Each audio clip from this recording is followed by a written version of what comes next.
अपने संवाद वहां उपस्थित करते हैं। रामचरितमानस वही, किस कथा में कहा, किसने कहा, कैसे कहा, कब कहा, इस बात को समझना चाहिए।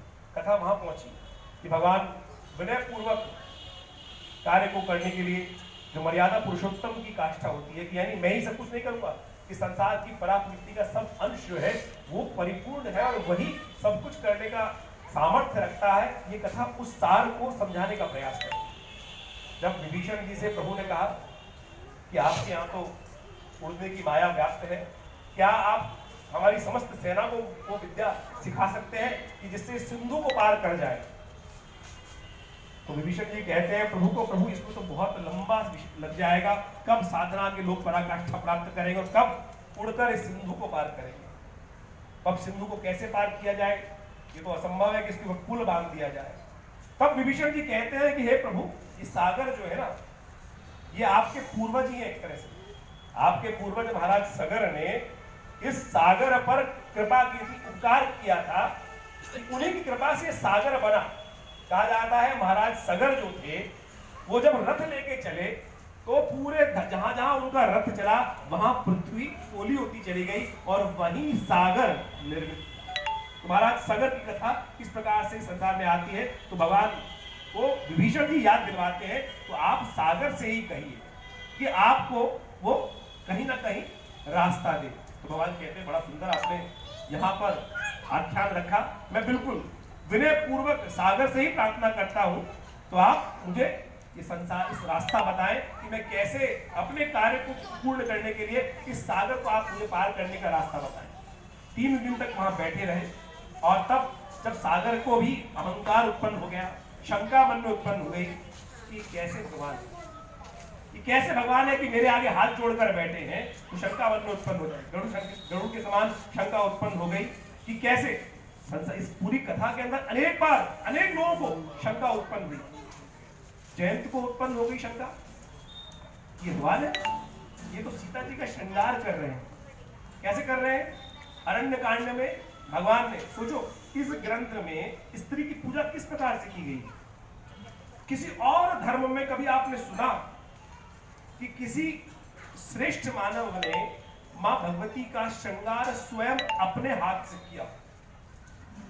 अरण्य कांड में भगवान के मन में आया कि अपने हाथ से वन के फूल तोड़े और उन फूलों से पाजेब बनाई, कंगना बनाया, माला बनाई और वो भगवती को स्फटिक शिला पर बैठाया, अपने पास अति सन्निकट बैठाया। लोग कह सकते हैं कि वासना है, वासना है, लोग कह सकते हैं वासना है, लेकिन ये भक्ति की पराकाष्ठा है। स्त्री के सम्मान की बात, स्त्री की परम सम्मान की बात है। इतने सन्निकट बिठा के भगवान ने भक्ति के द्वारा उन फूलों से, पुष्पों से भगवती का अलंकार स्वयं अपने हाथ से किया। भारतीय संस्कृति में स्त्री के सम्मान के लिए इतनी सुंदर तरीके से व्याख्यान उपस्थित किया गया है, शायद किसी और संस्कृति में नहीं किया गया। यहाँ पर समझे, कई बार कथाओं में होती है और लाके कोई एक कहा जाता है, एक बाबा जी थे, कथा सुनाते रहते थे हर जगह, तो वहां पर उस कथा के माध्यम से एक औरत आ गई, बोले देखो तुलसी बाबा ने कितना हित किया। यहाँ पर कहा गया है कि जिस प्रकार से घोड़ गवार शूद्र पशुनारी सब करुणा के अधिकारी। तो भगवान उन्होंने कहा कि भैया आपके लिए नहीं बुलाए, महात्माओं के लिए भी बुला है। महात्माओं के लिए बोले नहीं, आपका तो बड़ा सम्मान किया है, पूजा विप्र ज्ञान गुणहीना। बोले हाँ ये भी बोला है, एक और भी बोला है, मूढ़ मुढ़ाए भय सन्यासी। मूढ़ मुढ़ाए जो कहा गया ना, नारी मुई गृह संपत्ति नासी, मूढ़ मुढ़ाए भय सन्यासी। ये कहा है ना कि नारी मर गई, उसके बाद संपत्ति का नाश हो गया और फिर कलयुग में जो लोग बाबा लोग हैं वो सन्यासी बन जाते हैं। हमारे भी लिखा है, यानी तुलसी बाबा ने उस समय के अनुसार से क्या क्या गलत हो रहा है उस सब का आख्यान उपस्थित किया। तो नारी का सम्मान इतना सुंदर तरीके से भगवान के यहाँ पर इस कथा के माध्यम से उपस्थित किया गया। आप समझे, भगवान शिव साक्षात ध्यान में थे, माँ भगवती पार्वती आती है, अति सन्निकट वहां शब्द उपस्थित किया तुलसी बाबा ने, अति निकट, निकट ही नहीं अति निकट बिठावा, श्रद्धा के साथ अपने सन्निकट बिठाया। किसी और धर्म में सोचे तो सही, किसी और धर्म की बात मैं कहूंगा, किसी और परंपरा पंथ की बात सोचे, कहां स्त्री का इतना सम्मान किया गया। हमारे यहाँ तो साक्षात माँ भगवती का जब प्रादुर्भाव होता है तो समस्त ब्रह्मा विष्णु महेश उनके श्री चरणों में उपस्थित होकर उनकी प्रार्थना करते हैं। और यहाँ पर आप सोचें कि कैसे ये बात निकली है, हमारे मन में जो शंका उत्पन्न होती है उसका निवारण वही निकलेगा जब आपके मन में विश्वास उत्पन्न होगा। आज आपको अपने धर्म ग्रंथ के प्रति विश्वास उत्पन्न नहीं है, इसलिए मन में शंका उत्पन्न होती है। तो यहाँ शंका का निवारण तब होगा कि ये संवाद कह कौन रहा है।